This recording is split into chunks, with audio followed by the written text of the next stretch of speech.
तुम्हाला माहित आहे का, या जगामध्ये सर्वात सुखी व श्रीमंत माणूस आपण कोणाला म्हणू शकतो? तर ज्या व्यक्तीला रात्रीची झोप ही शांत, गाढ आणि पूर्ण झोप होते आणि सकाळी उठल्यावर त्याला झोप झाल्याचं पूर्णपणे समाधान मिळतं, अशी व्यक्ती ही जगातील सर्वात सुखी आणि श्रीमंत व्यक्ती असते, असं आपण निश्चितपणे सांगू शकतो. कारण शांत आणि गाढ झोप ही आपल्या शरीरातील बऱ्याच आजारांचा नाश करते.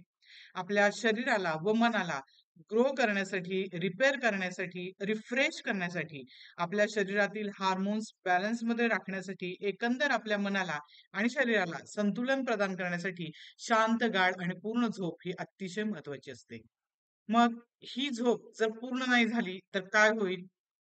नमस्कार, मी डॉक्टर अमृता देशमुख. माझ्या स्वास्थ्य या YouTube चॅनलमध्ये पुन्हा एकदा आपणा सर्वांचं मनापासून स्वागत करीत आहे. आजच्या व्हिडिओमध्ये आपण पाहणार आहोत इन्सोमनिया म्हणजेच अनिद्रा, निद्रानाश किंवा झोप न लागणं किंवा ती पूर्ण न होणं. त्याची काय कारणं आहेत? त्याचे कोणते दुष्परिणाम आपल्या शरीरावर दिसून येतात? झोप पूर्ण झाल्याचे कुठले फायदे आपल्या शरीराला मिळतात आणि त्यावरचे काय इलाज करता येतील हे आज आपण आपल्या व्हिडिओमध्ये पाहणार आहोत. सर्वप्रथम आपण बघूयात, की झोप ज्यावेळेला शांत, गाढ आणि पूर्ण होते, त्यावेळेला त्याचे कुठचे फायदे आपल्याला दिसून येतात. तर आपली जी एनर्जी लेव्हल आहे, स्टॅमिना आहे, आपल्यामधला उत्साह आहे, तो वाढतो. आपलं शरीर आणि मन हे प्रसन्न राहतं. त्याचबरोबर आपल्या त्वचेला, डोळ्याला एक प्रकारचा उजळपणा येतो, त्याला तेज निर्माण होतं. त्यानंतर आपली मन आणि बुद्धी ही तल्लख होते. त्याचबरोबर आपल्या शरीरातील जे काही सर्व शरीर घटक आहेत, ते संतुलनात येतात आणि आपल्याला एक प्रकारचा आनंद शांत आणि गाढ झोपेने निश्चितपणे प्राप्त होतो. आता आपण बघूयात, ही झोप जर व्यवस्थित नाही झाली, शांत, गाढ आणि पूर्ण नाही झाली किंवा एखाद्या वेळेस आपल्याला झोप लागते, पण पुन्हा-पुन्हा जाग येते आणि त्यामुळे आपली झोप पूर्ण होत नाही. सकाळी उठल्यावर आपल्याला फ्रेश वाटत नाही. तर यामुळे आपल्या शरीरावर कुठची लक्षणं दिसून येतात?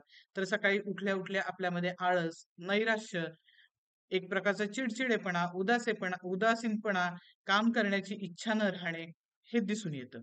त्याचबरोबर आपल्याला थकवा येतो, आपली एनर्जी लेव्हल, स्टॅमिना हा कमी होतो, वजन वाढणे, मूड स्विंग्स होणे, चिडचिडेपणा येणे, त्याचबरोबर एकाग्रता आणि स्मरणशक्ती कमी होणे आणि यामुळे आपल्या मनामध्ये एक प्रकारचा गोंधळ निर्माण होतो आणि अशा वेळेस आपली डिसिजन मेकिंग पॉवर जी असते, योग्य निर्णय क्षमता जी असते, ती पूर्णपणे ढासळते आणि आपल्या मनामध्ये एक प्रकारचा गोंधळ निर्माण होतो. त्यामुळे आपली मन, बुद्धी, एकाग्रता, स्मरणशक्ती ही व्यवस्थित कार्यरत राहण्यासाठी शांत झोप ही अतिशय महत्वाची आहे. आता आपण बघूयात, की झोप न येण्याची कारणं काय-काय असू शकतात. तर सगळ्यात महत्त्वाचं पहिलं कारण म्हणजे अतिविचार किंवा अतिचिंता. डोक्यामध्ये सतत घोळत राहणारे अतिविचार, अतिचिंता, मानसिक ताण, तणाव, काळजी, चिंता आणि भीती ही सगळ्यात महत्त्वाची कारणं आहेत झोप न येण्याची.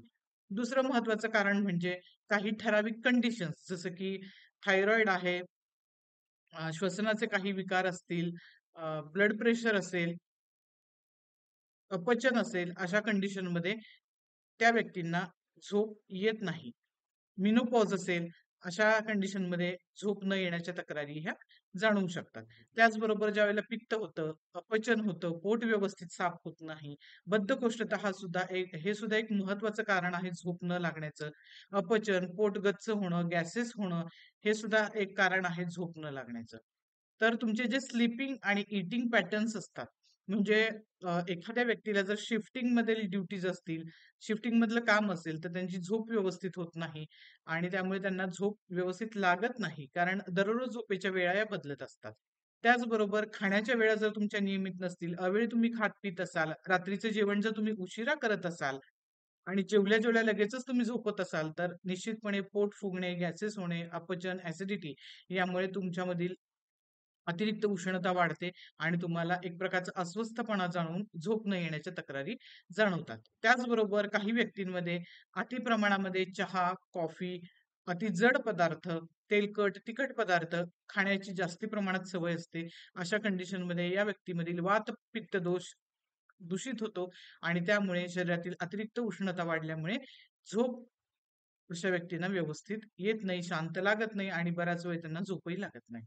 त्यानंतर व्यसनं हे खूप महत्वाचं कारण आहे तुमच्यामध्ये निद्रानाशाचं. नंतर सगळ्यात महत्त्वाचं आजकाल आपली जी लाईफस्टाईल आहे, जीवनशैली आहे, ती बैठी जीवनशैली आहे, ज्याला आपण सिडेंटरी लाईफस्टाईल असं म्हणतो. म्हणजे शरीर न थकणं, व्यायामाचा अभाव असणं, हे सुद्धा अतिशय महत्त्वाचं कारण आहे झोप न लागण्याचं. त्यामुळे सकाळी दररोज 1 तास व्यायाम करणं आणि संध्याकाळी अर्धा तास व्यायाम करणं, हे शरीराला थकवण्यासाठी, व्यवस्थित झोप येण्यासाठी हे अतिशय गरजेचं आहे.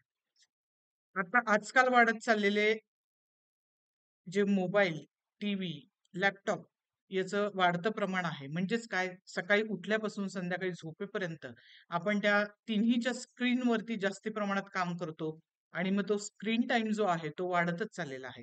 त्या स्क्रीन टाईमचा, त्या लाईटचा आपल्या डोळ्यावर, मेंदूवर परिणाम होतो. थोडक्यात काय, की आपल्याला झोप लागण्यासाठी अंधार असणं गरजेचं असतं. कारण आपल्या शरीरामध्ये मेलॅटोनिन नावाचं जे हार्मोन आहे त्याला आपण डार्कनेस हार्मोन असं म्हणतो. म्हणजे ज्यावेळेला रात्र होते, अंधार होतो, त्यावेळेला आपण पाहतो, की सृष्टीतील सगळी कामं ही विश्रांतीकडे जातात. एक प्रकारची स्थिरता सृष्टीमध्ये यायला निर्माण व्हायला सुरुवात होते आणि म्हणूनच आपलं शरीर आणि मन आपल्या कार्यांपासून परावृत्त करणं, विषयांपासून निवृत्त करणं हे गरजेचं असतं. त्याला विश्रांती देणे गरजेचं असतं आणि त्यासाठी अंधार असणं गरजेचं असतं आणि आपण नेमकं उलटं करतो, की आपण झोपेचा शोध हा नेमका उजेडामध्ये घेत असतो. म्हणजे बेडरूममध्ये आपण ज्यावेळेला झोपायला जातो, त्यावेळेला सतत मोबाईलवरती काही ना काहीतरी पाहत राहणं, बेडरूममध्ये टीव्ही लावून बसणं, टीव्ही पाहत राहणं आणि पूर्ण रूममध्ये अंधार करणं. तर तो जो स्क्रीनचा लाईट आहे, तो आपल्या डोळ्यांवर ज्यावेळेला पडतो, त्यावेळेला आपले डोळे हायपर ॲक्टिव्ह होतात, आपला मेंदू हायपर ॲक्टिव्ह होतो. बराच वेळ आपल्याला झोप लागत नाही आणि मग निद्रानाशाच्या तक्रारी सुरू होतात. तर अशा वेळेस काय करणं गरजेचं आहे? कमीत कमी 1 तास झोपण्यापूर्वी 1 तास तुम्हाला या सगळ्या गोष्टी म्हणजे मोबाईल, टीव्ही, लॅपटॉप या सगळ्यापासून लांब राहायचं आहे.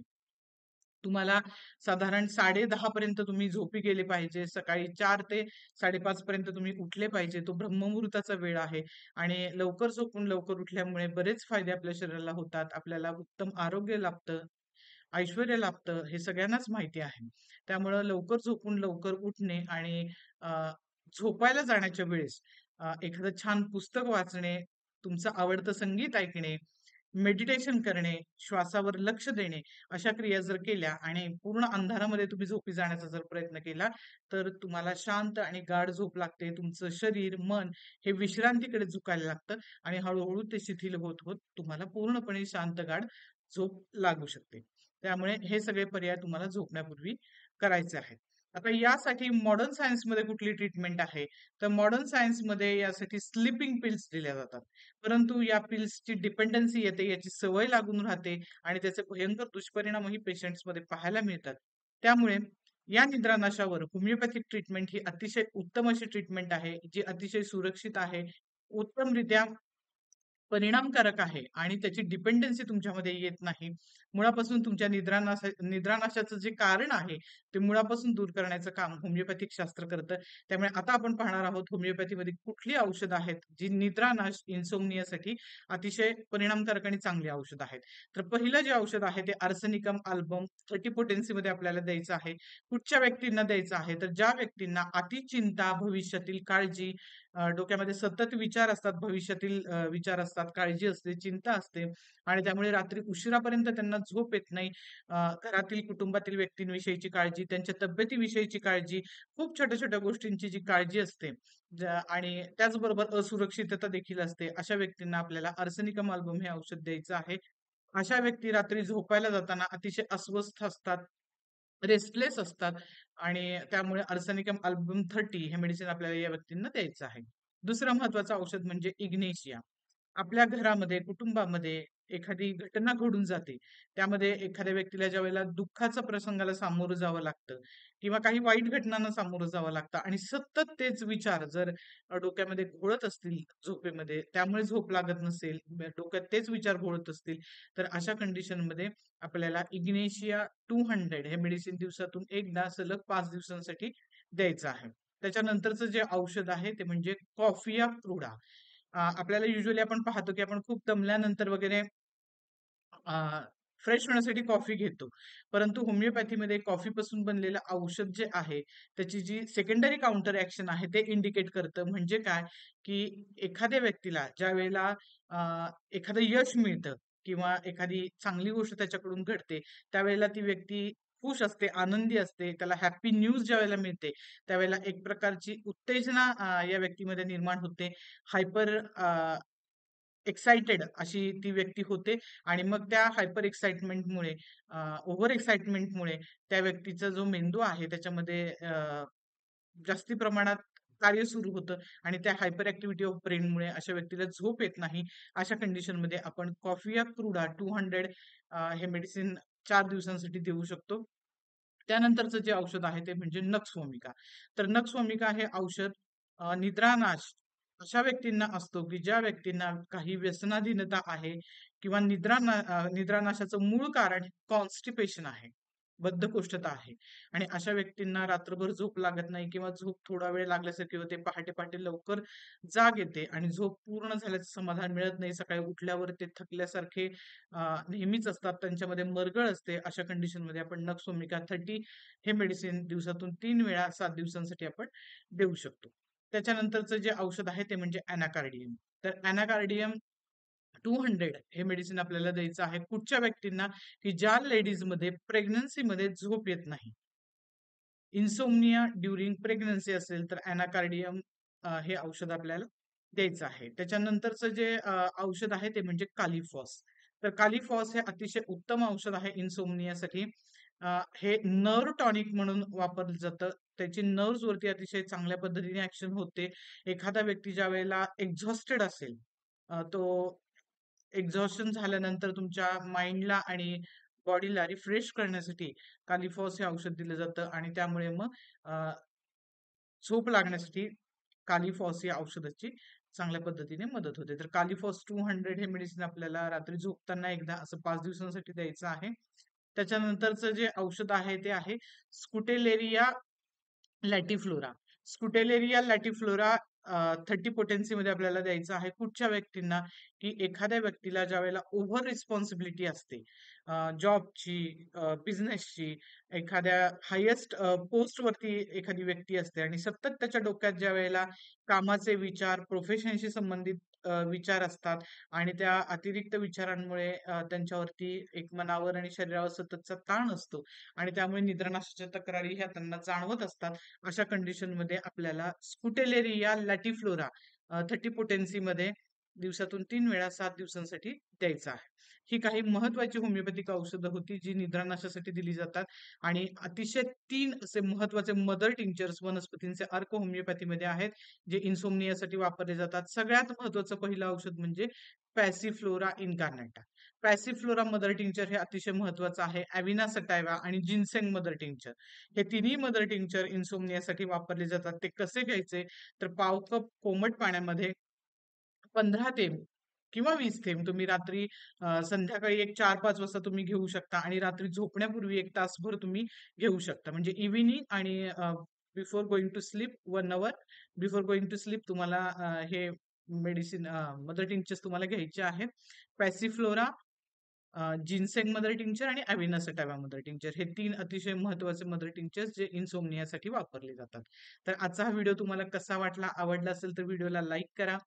इतर गरजूंसोबत शेअर करा. तुम्ही माझ्या चॅनलवर जर नवीन असाल तर माझ्या चॅनलला सबस्क्राईब करा आणि हा व्हिडिओ कसा वाटला हे कमेंट बॉक्समध्ये निश्चितपणे कमेंट करून सांगा. या संदर्भात तुमचे काही प्रश्न असतील तर मला विचारा. त्याची उत्तरं देण्याचा मी प्रामाणिक प्रयत्न करेन आणि अशाच काही तक्रारी असतील तर तुम्हाला माझा WhatsApp नंबर खाली दिलेला आहे. त्यावर तुमची अपॉइंटमेंट बुक करू शकता. भेटूयात पुढच्या व्हिडिओमध्ये. तोपर्यंत धन्यवाद.